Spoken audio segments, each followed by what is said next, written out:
नमस्कार दोस्तों, स्वागत है आप सभी लोगों का आपके अपने यूट्यूब परिवार में। और दोस्तों आज हम करने वाले हैं मैथ पेडागोजी का अगला प्रैक्टिस सेट, जिसमें कि हम लोग करेंगे बहुत ही महत्वपूर्ण क्वेश्चंस। तो दोस्तों वीडियो को लास्ट तक देखिएगा और चैनल पे नए होंगे तो चैनल को भी सब्सक्राइब कर लीजिएगा, ठीक है, क्योंकि डेली बाई डेली जो है कि क्लासेज आपको इस चैनल पर मिलती रहेंगी। तो फिलहाल चलिए क्वेश्चन देखिए, क्वेश्चन क्या है और किस तरीके से उसको हम हल करेंगे। हालांकि क्वेश्चन आपको देखने में लगेगा कि बहुत ही हार्ड है, पर आप सही तरीके से करते हैं तो निश्चित रूप से आप उसके रिजल्ट पे पहुंचेंगे, ठीक है। तो चलिए शुरू करते हैं। तो पहला क्वेश्चन रहा दोस्तों कि किसी आयत की जो लंबाई है उसकी चौड़ाई की 3 गुनी है। ध्यान दीजिएगा, क्वेश्चन थोड़ा सा ध्यान से आपको समझना है चीज़ें, ठीक है। उसके बाद ही क्वेश्चन के आपको रिजल्ट तक आप पहुंच पाएंगे। दिया है कि किसी आयत की लंबाई उसकी चौड़ाई की 3 गुनी है, ठीक है। उसके बाद उसकी चौड़ाई एक वर्ग की भुजा का आधा है, जिसका परिमाप 72 सेंटीमीटर है। तो ध्यान दीजिएगा, यहाँ पर आयत की जो लंबाई है चौड़ाई की 3 गुनी है और चौड़ाई एक वर्ग की भुजा का आधा है, और जिस वर्ग का जो परिमाप है वो 72 सेंटीमीटर है। तो ध्यान दीजिएगा, ये सब सारी चीज़ें आपको समझनी पड़ेंगी। तो देखिए, अगर अगर एक जो वर्ग है उसका जो है कि क्या है, परिमाप 72 है, तो 72 है तो वर्ग में 4 भुजाएं होती हैं और चारों का जो है योग 72 है। तो 4 से अगर भाग देंगे तो उसकी एक भुजा का माप निकलेगा, तो उसका एक भुजा की जो माप आएगी वो हो जाएगी 18। और यहाँ पर दिया हुआ है कि जो आयत है ना दोस्तों, वो जो है इस भुजा का आधा है। अतः जो आयत होगा, रेक्टेंगल होगा, उसका जो भुजा होगी वह जो है, चौड़ाई की बात कर रहे हैं तो चौड़ाई जो है कि 9 हो जाएगी, और लंबाई उसकी 3 गुनी है तो 9 3 कितने हो जाएगा, ये 27 हो जाएगा। समझ में आई चीज़ें। और ये वर्ग का पहले से हमने निकाल लिया, तो वर्ग का कितना आ गया है, 18 आ गया है। चीज़ दोनों चीज़ें हमारे पास हैं। और अब देखते हैं कि क्या क्वेश्चन पूछा गया है। तो जिसका परिमाप आधा है, जिसका परिमाप 72 सेंटीमीटर है, तब क्या चीज़ें सही होंगी। तो यहाँ पर आपको क्वेश्चंस दिख रहे होंगे, ऑप्शंस जो हैं। तो दिया है कि आयत का जो परिमाप है ना, वो वर्ग के परिमाप से कम है। जो आयत का परिमाप है वर्ग के परिमाप से कम है।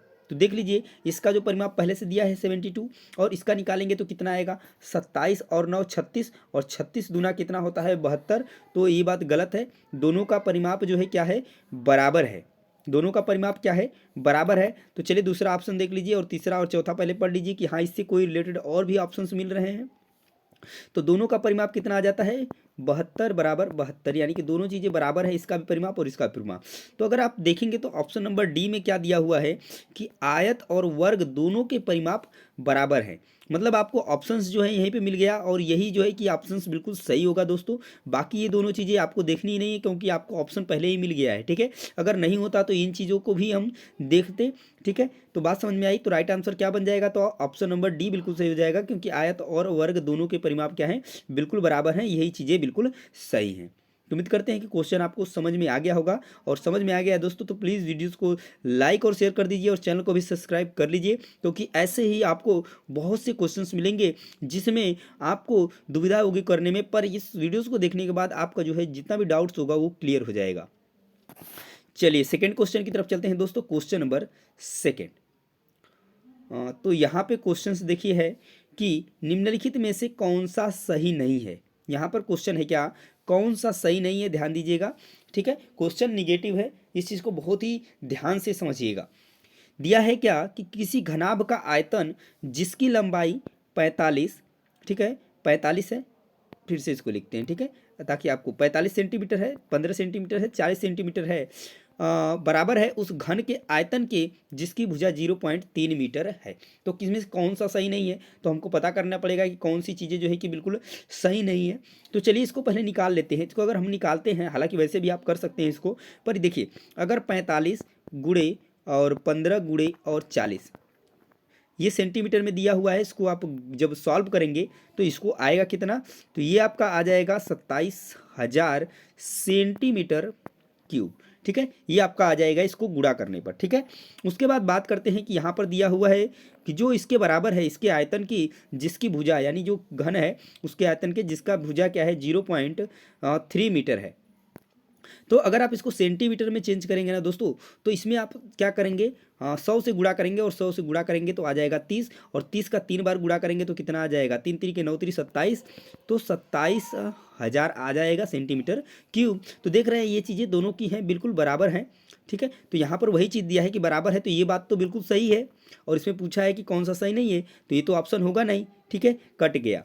उसके बाद बात करते हैं, तो पहला ऑप्शन होगा नहीं, कट गया। ठीक है, आगे चलते हैं दूसरे क्वेश्चन, मतलब कि दूसरा ऑप्शन क्या है, तो 10 का शतांश जो है 0.1 है, तो बात बिल्कुल ये भी सही है कि 10 का जो शतांश है 0.1 है। उसके बाद बात करते हैं कि ये जो लिखा हुआ है ये सही नहीं है कि नहीं है, तो 55 लीटर और 55 मिलीलीटर है, तो इसको आप कैसे, अगर लीटर में किस सिर्फ लिखना रहे तो कैसे लिखेंगे, तो 55 लीटर और ये 55 मिलीलीटर है, तो इसको अगर आप लीटर में कन्वर्ट करेंगे तो आएगा मतलब 0.055 लीटर। ठीक है, तो ये चीज़ गलत है, देखिए 55.055 पॉइंट इतना आ रहा है। और बात करें अगर एक किलोग्राम में लिखा हुआ है तो बिल्कुल बात सही है, ग्राम में जो है 1000 से भाग देंगे तो किलोग्राम में बदल जाएगा, तो यही आंसर आएगा। ठीक है, उसके बाद तो ये चीज़ें और ये चीज़ें, मतलब ये तीनों पॉइंट जो है बिल्कुल सही हैं, एक ऑप्शन को छोड़कर, ऑप्शन नंबर सी को छोड़ करके। तो जो आपका राइट आंसर बनेगा दोस्तों वो आपका बन जाएगा ऑप्शन नंबर सी। बात समझ में आई, क्लियर है? अगला क्वेश्चन की तरफ चलें। ठीक है, आगे चलते हैं अगले क्वेश्चन की तरफ, क्वेश्चन नंबर 3। चलिए यहाँ पर देखिए दिया हुआ है क्या कि 2 अंकीय संख्या को दूसरी 1 अंकीय या 2 अंकीय संख्या से गुणा करने की प्रक्रिया को समझने के लिए निम्नलिखित में से कौन सी जो है पूर्व जानकारी होना आवश्यक है।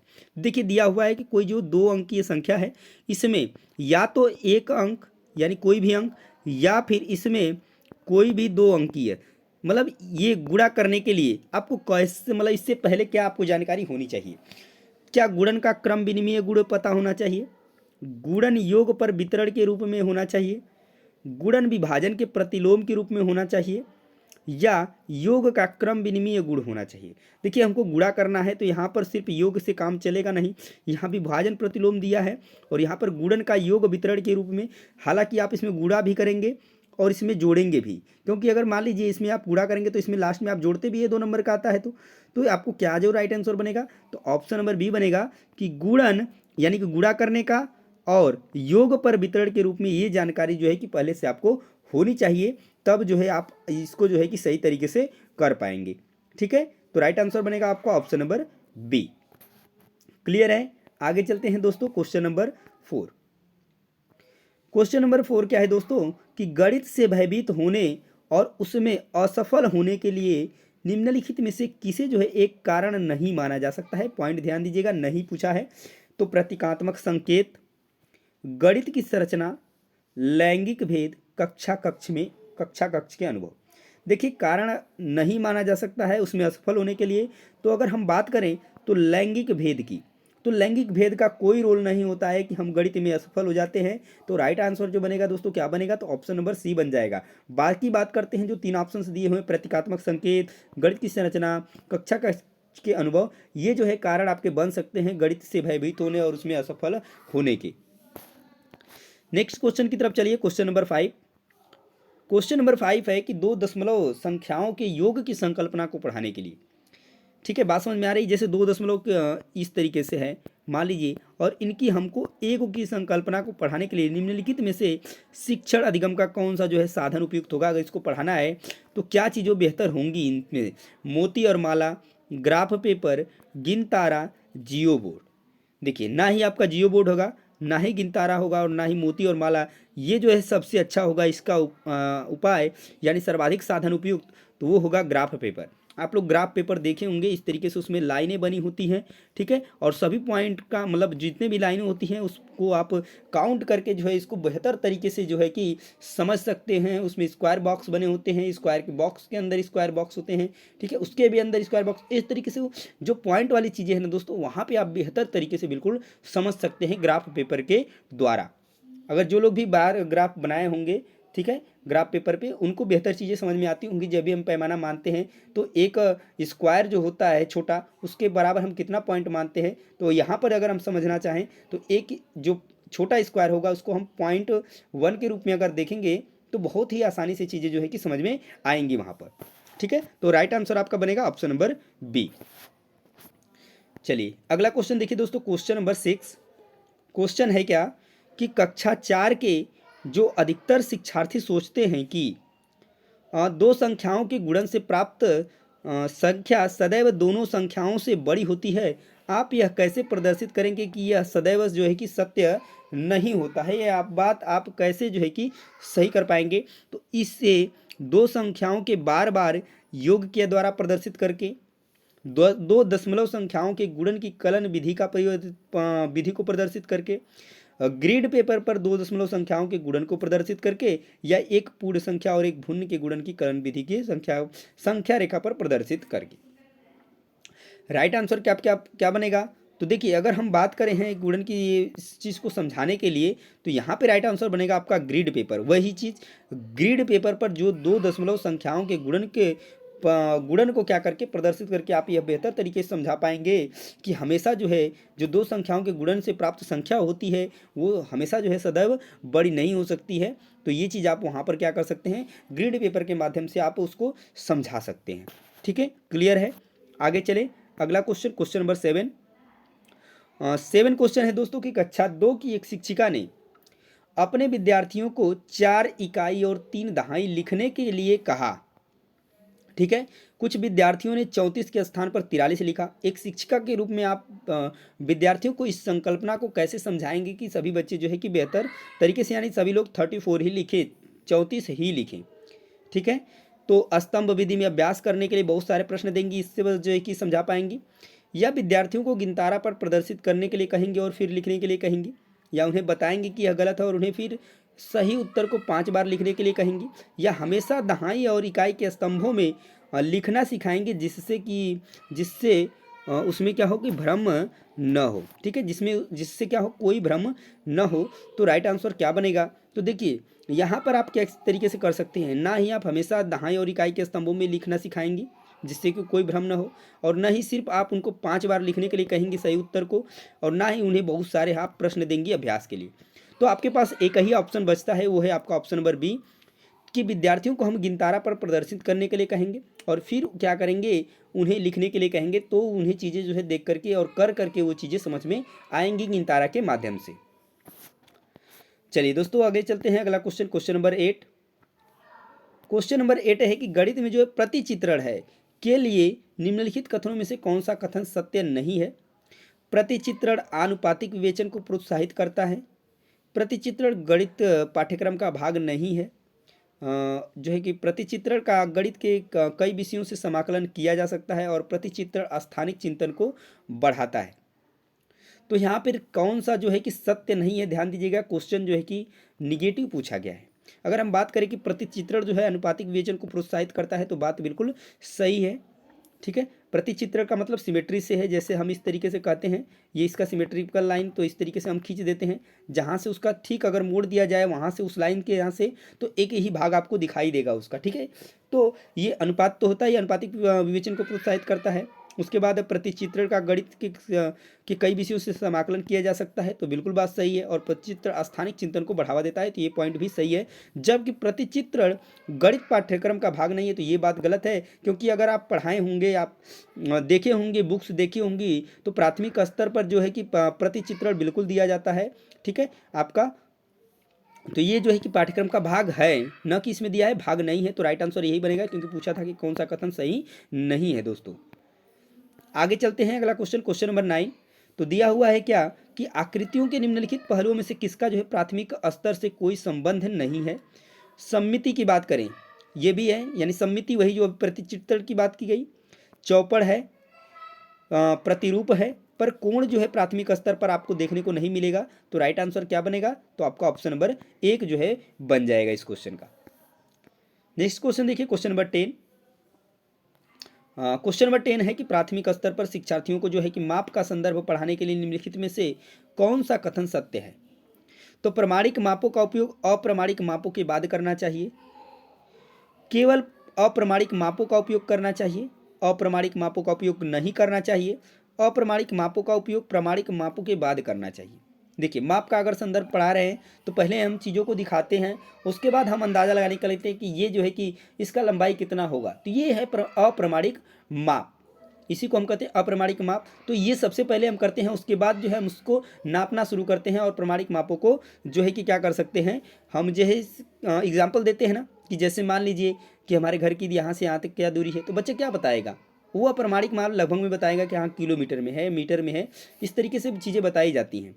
ठीक है, पेन कितनी बड़ी है, तो आपको बताता है कि सेंटीमीटर में है, ना कि किलोमीटर में बताएगा। तो ये जो है अप्रमाणिक माप हुई, ठीक है। उसके बाद प्रमाणिक मापों का जब हम उसको क्या करते हैं, मेजरमेंट करते हैं, तो उसके लिए जो है कि तो राइट आंसर बनेगा आपका ऑप्शन नंबर जो है कि एक, कि प्रमाणिक मापों का उपयोग जो है अप्रमाणिक मापों के बाद जो है कि करना चाहिए। आगे चलते हैं, अगला question, question number 11, 11 number question क्या है कि वास्तविक जिंदगी से गणित का संबंध बनाने के लिए और अंतर विषयों को विकसित करने के लिए निम्नलिखित में से किन मूल्यांकन योजनाओं का जो है कि उपयोग किया जा सकता है? सर्वेक्षण, परियोजना जांच सूची, क्षेत्रीय भ्रमण, मौखिक परीक्षा जांच सूची, क्षेत्रीय भ्रमण सर्वेक्षण परियोजना, या क्षेत्रीय भ्रमण मौखिक परीक्षा, या ड्रिल कार्य पत्र। तो देखिए यहाँ पे जो राइट आंसर बनेगा वो बनेगा आपका ऑप्शन नंबर सी। इसके लिए क्षेत्रीय भ्रमण, सर्वेक्षण और परियोजना, इन योजनाओं का जो है मूल्यांकन के लिए हम क्या कर सकते हैं, उपयोग कर सकते हैं अंतर विषयों को विकसित करने के लिए और वास्तविक जिंदगी से गणित का संबंध बनाने के लिए। आगे बात करते हैं अगले क्वेश्चन पे।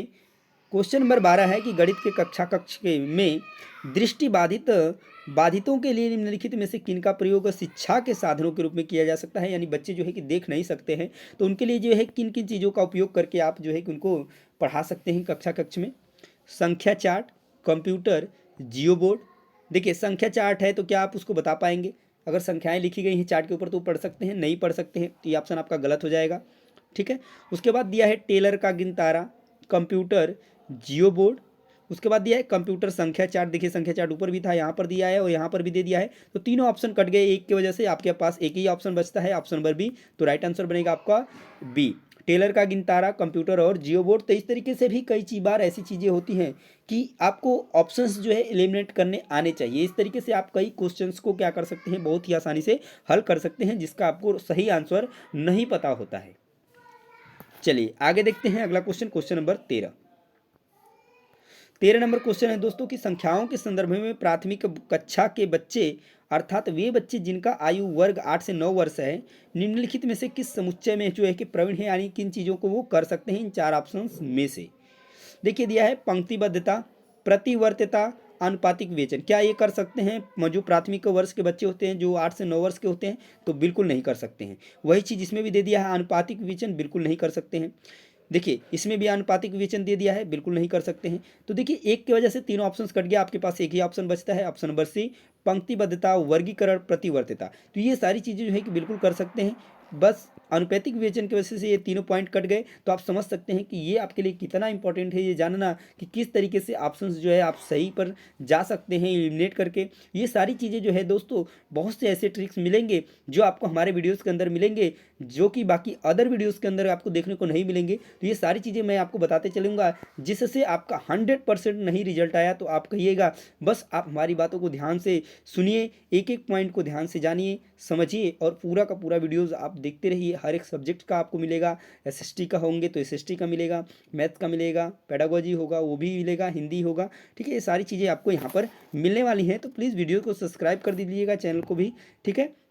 आगे देखिए अगला जो दोस्तों क्वेश्चन है, क्वेश्चन नंबर 14 कि कक्षा 1 के एक शिक्षक ने एक विद्यार्थी को सभी वस्तुओं की गणना करने के लिए कहा जिनमें पेन है, रबड़ है और शार्पनर का संग्रह था, यानी सभी चीज़ें मिली हुई थी एक में, और विद्यार्थियों ने सभी वस्तुओं को एक रेखा में रखा और गणना शुरू की। उसने 10 वस्तुओं के स्थान पर कहा कि 2 पेन, 5 रबड़ और 3 शार्पनर हैं। आपके विचार से विद्यार्थी को गणना के किस सिद्धांतों पर कठिनाई का सामना करना पड़ रहा है? तो स्थिर क्रम और अमूर्तन सिद्धांत के इसमें, या एकाएकी की संगतता सिद्धांत, अमूर्तन सिद्धांत, अमूर्तन और असंगत क्रम सिद्धांत।